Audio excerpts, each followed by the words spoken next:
There's a reason so many riders are jerky off the line, stall in parking lots, or treat the clutch like it's either on or off. They never actually learned how it works. They just got the bike rolling once and thought they were done.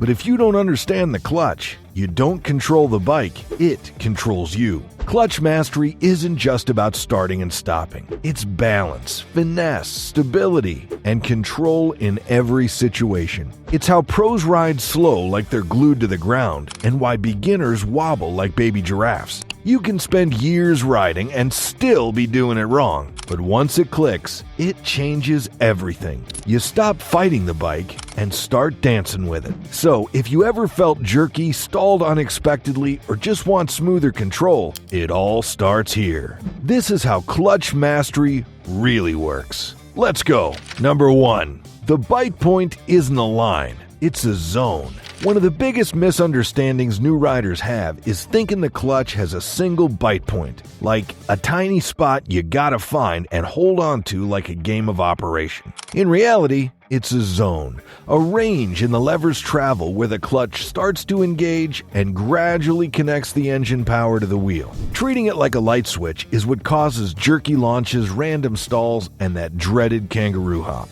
Smoothness comes from feeling that zone, then finessing it with tiny finger adjustments. Think of it like balancing on a beam. You don't stomp your feet into place, you shift your weight gradually until it feels stable. And here's a kicker. This zone can shift slightly depending on how hot your clutch is, how steep the hill is, or even how long you've been riding. That's why you've got to feel it every time you start moving, not just assume it's where it was yesterday. Want to get better instantly? Go to an empty parking lot and practice just finding and dancing in that zone over and over. The moment you stop thinking bite point and start thinking friction zone, everything starts getting smoother. That's where real control begins. Number 2. Your clutch lever is not just on or off. If you're treating your clutch like a light switch, either all the way in or all the way out, then congratulations, you're riding like a forklift. A motorcycle clutch isn't binary. The real magic lives in the in-between, that fuzzy gray area where precision happens and smoothness is born. Most beginner riders yank the lever all the way in every time they stop, then let it out like they're releasing a mousetrap. That works, technically, but it's clunky, rough, and unpredictable. Skilled riders, on the other hand, use micro adjustments. 2 fingers, slight squeeze, gentle release. Like playing a musical instrument. You're not just pulling the clutch, you're modulating it. And here's the real reason that matters. Control. When you're doing tight U-turns, slow-speed balancing acts, or slipping out of gravel, that in-between zone lets you stay in command. Full clutch out commits you. Full clutch in disengages you. But that middle ground, that's where you finesse, feedback, and feel live. This is why experienced riders often hover their fingers over the lever at all times. It's not a panic habit, it's readiness. So ditch the forklift technique. Ride like your fingers matter, because they do. Smoothness, balance, and confidence all start with knowing that the lever isn't just yes or no. It's a whole damn conversation. Number 3. Slow speed equals clutch plus rear brake combo. If your bike wobbles like a drunk flamingo at parking lot speeds, here's your reality check. It's not your balance, it's your clutch and rear brake coordination. Every skilled rider knows this combo is the cheat code for low speed mastery. Here's what's happening. At crawling speeds, your throttle becomes twitchy and hard to control. Even the smallest twist can jerk the bike, especially in first gear. That's where the clutch comes in, not as a launch tool, but as a smoother. Hold it right in the friction zone, giving just enough power to keep the engine connected to the wheel without lurching forward. But power without stability? Still sketchy. That's why you add in the rear brake. Not the front, unless you enjoy surprise naps in the intersection. The rear brake adds drag, which settles the chassis and keeps the bike upright. It's like putting tension on a tightrope to walk it easier. Together, they're the holy duel. Clutch for movement, brake for balance. You're basically micro-dialing your forward motion while anchoring your rear. This is how riders do figure eights in a box while sipping coffee. You're not learning to ride slow. You're learning precision throttle control without ever using the throttle. Master this, and you've officially entered the realm of real riders. Number 4. Throttle without clutch equals stalling risk. You can spot a new rider a mile away because they either shoot forward like a lawn dart or stall with a sad little cough. And the reason is almost always the same. They think throttle alone will save them. Spoiler alert, it won't. The throttle is not a magic wand. Twist it all you want, but if your clutch is fully out at low RPMs, your engine just isn't spinning fast enough to keep the bike alive. The result? Stall. Embarrassment, possibly a dropped bike. We've all been there. It's not about more gas, it's about timing, specifically the timing between throttle input and clutch release. Here's what should happen. Apply a little throttle, just enough to get the revs up, and then slowly let the clutch out into the friction zone. This isn't a dump and pray moment. You ease it out like you're unlocking a safe. The bike will start to pull forward, and that's your cue to match throttle and clutch like a duet. It's a dance. Too much throttle and the bike lurches. Too little and it dies. But without the clutch, none of it matters. You're trying to run before your legs know how to move. Understand this sequence and you'll never fear a red light again. Number 5. Clutch feathering isn't abuse. It's control. There's this myth floating around that using your clutch in the friction zone is some kind of mechanical sin. As if the moment you slip the clutch for control, an angel loses its wings and your plates disintegrate into dust. Let's get the record straight. Feathering your clutch is not abuse. It's mastery when done right. Every slow-speed maneuver, every U-turn, every tight parking lot shuffle, you're living in the friction zone. That's where your fine control lives. What's abuse is slipping the clutch under full throttle for miles. What's skill is holding it in just the right spot to stay balanced at walking pace without choppy throttle inputs. The clutch is built for this. That's why the friction zone exists. Think about what trial riders or stunt riders do. They feather their clutches constantly, and they're not destroying their bikes every week. Why? Because they know how to do it without overheating or glazing the plates. If your bike surges every time you try to pull away slowly, or you wobble at low speeds, guess what's missing? Feathering. Smooth, deliberate control in that half-engaged zone.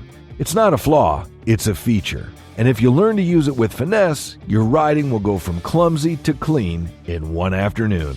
Number 6. Every bike has a different bite point. Here's the trap that even experienced riders fall into. You master the clutch on your own bike, then hop on a friend's or a rental, and suddenly you're stalling like a total newbie. Why? Because you assumed the bite point would be the same. It's not. It never is. The bite point, where the clutch starts to engage, isn't some factory standard. It's affected by lever adjustment, cable stretch, hydraulic pressure, clutch wear, and even the type of lever installed. One bike might grab right at the edge of the lever, while another doesn't do a damn thing until halfway out. And if you treat them both the same, you're going to lurch forward or stall every time. The solution? Don't assume. When you get on a new bike, do a clutch test before anything else. In neutral, pull the clutch in, shift to first, and slowly ease it out with the brake on. Feel where the bike wants to creep.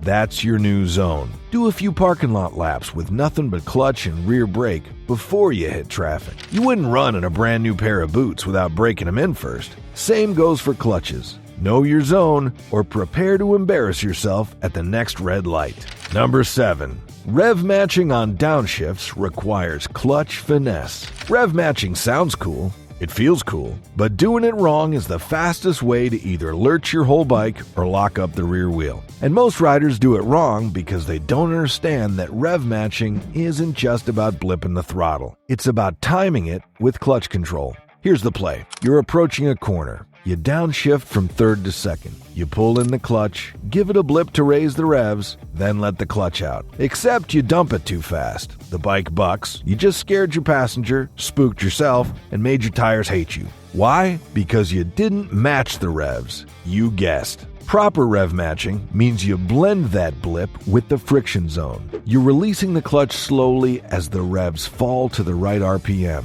Not after they've already dropped. It's a coordinated movement, not a sequence of disconnected steps. The best riders look like they're doing nothing, smooth as butter, like the gear just magically changed itself. But that's because they've got the finesse. They're not mashing levers, they're dancing with them. Learn that rhythm and your riding instantly looks and feels 10 years more experienced than it actually is. Number 8. Dragging the clutch gives you stability in corners. If you've ever felt like your bike was wobbling or jerking through a slow corner, it probably wasn't your tires, your suspension, or the wind. It was your clutch hand screwing things up. One of the most underrated techniques in slow-speed cornering is dragging the clutch, keeping it right in that friction zone sweet spot as you roll through the turn. Why does this work?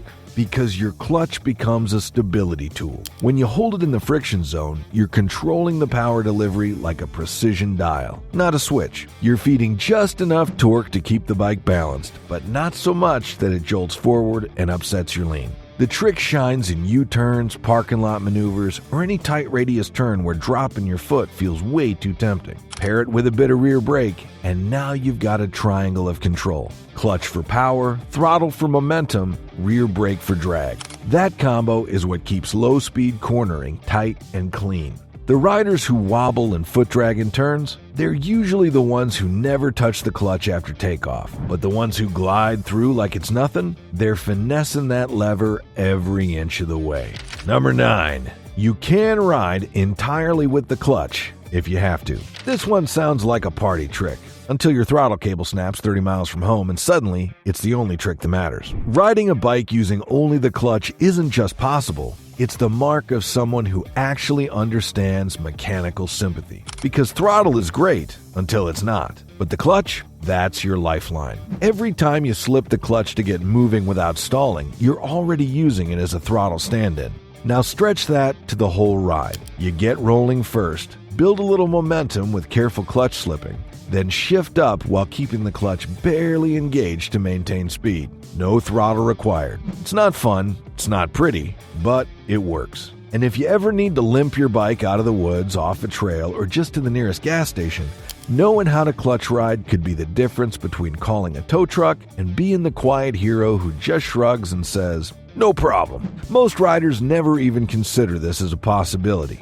But those who've done it, they don't panic when controls fail. They adapt. That kind of control doesn't come from luck. It comes from understanding your clutch like it's an extension of your hand. Number 10. The stall zone changes with slope, load, and gear. Here's what separates rookies from riders who really understand their clutch. They know that the bite point isn't fixed. It moves, it shifts, it adapts. And if you don't adjust with it, you're gonna stall like a high schooler in a driver's ed parking lot. Start on a steep uphill, and suddenly that friction zone you thought you knew, it bites later and needs more throttle to prevent rollback. Toss a passenger on the back or load up with gear, and your clutch has to work harder to overcome inertia. So your release timing better change, or you're gonna feel that embarrassing lurch and stall. Now, try starting in second gear. The stall zone's even thinner, more delicate, and needs way more throttle finesse. This isn't just theory. It's the reason why some people seem good with their clutch, and others look like they're guessing every time. Riders who understand this adapt instinctively. They don't release the lever like it's a ritual, they feel it. They anticipate what the slope, the weight, the gear will do to that clutch engagement point, and they compensate automatically. Think of your stall zone like a moving target. Hit it consistently, and you're not just good with the clutch, you're fluent in a language most riders never bother learning. Number 11. Your friction zone is your friend, not your enemy. Too many riders treat the friction zone like it's something to escape. They pull in the clutch, rev the engine, and then dump it like they're tossing out a live grenade. The goal? Get through the friction zone as fast as possible. And that's exactly why they look like they're riding a mechanical bull at every stoplight. The friction zone isn't some annoying purgatory between engaged and disengaged. It's the entire reason the clutch exists. It's where your control lives, your finesse, your timing. Everything smooth about motorcycle riding starts in that little band of magic where the plates just start to touch. If you learn to live in that space, especially at low speeds, you stop relying on guesswork and brute force. Slow U-turns, tight traffic filtering, balancing on hills without sliding backwards. It's all done inside the friction zone. Not full clutch out, not clutch all the way in, just the sweet spot. And here's the real kicker. The better you are in the friction zone, the less throttle you need to stay stable. It becomes a dance, left hand leading, right hand following. And once you nail it, every slow speed maneuver feels like second nature. You're not fighting the bike anymore, you're dancing with it. Number 12. Practice makes it natural. not just familiar. Here's the lie most riders tell themselves. I've been riding for years. I know my clutch. No, you don't. You're just familiar with it. You've built muscle memory for one bike, in one set of conditions, using one sloppy technique you never corrected. That's not mastery. That's just repetition with bad form. Real clutch control doesn't just happen because you racked up miles. It happens because you've drilled it. Like a guitarist practicing scales or a boxer shadowboxing in the mirror, the great riders isolate skills and refine them deliberately. They practice slow takeoffs. They practice U-turns in parking lots. They find the bite point over and over again, not just once during their license test. The goal is to move beyond thinking. Mastery is when your fingers feel the clutch plate engage without watching the tach or listening to the engine revs. You know it in your bones. You don't think about whether to feather or fully engage. It just happens, perfectly in sync with your environment. If you're still having to think, you're not there yet. And the only path from kinda good to damn, that was smooth is boring, deliberate repetition. It's not glamorous, but that's how the pros get there. Muscle memory isn't built by riding fast. It's built by riding smart. Number 13. The best riders control the clutch without thinking. Here's a funny thing you'll notice when you ride with truly skilled riders. They're not doing the clutch. It's just happening. Like breathing. You never see them feather it or hear the rev spike or watch the bike jerk. Everything just flows. And that's the final form of clutch mastery, subconscious control. This is where clutch technique becomes reflex. Not guesswork, not habit. Pure intuition built from hours of practice, dozens of bikes, and every type of terrain imaginable. These riders don't think, okay, I'm going uphill, I'll hold the friction zone a little longer. They feel it. They don't go, oh, I need to rev match now. It's already done before the thought even forms. You can't fake this level of control, and you don't get it from YouTube videos, forums, or riding your bike to Starbucks once a week. You earn it by grinding through the awkward stalls, the jerky starts, the embarrassing U-turns, and fixing them over and over again. This is why clutch finesse is such a flex among real riders. It's invisible to most, but obvious to those who know. You see someone glide through a tight maneuver like it's nothing? That's not luck. That's years of clutch ballet, done until the brain got bored and handed it off to muscle memory. Every smooth takeoff, every seamless downshift, every tight U-turn. That's clutch mastery in action. It's the difference between a rider who's just hanging on and a rider who's in control. It's not flashy, it's not loud, but it's one of the clearest markers of real skill on a motorcycle. So now I want to know, how's your clutch game? Are you still stalling at red lights, or have you reached the zen state of feathered perfection? Let me know in the comments. Be honest. We've all been there. And if you got a weird clutch trick or a way you trained it in a muscle memory, drop that too. Someone else might learn from it. Until next time, keep that friction zone tight, that throttle smooth, and remember, anyone can ride fast in a straight line. The real riders do it with control.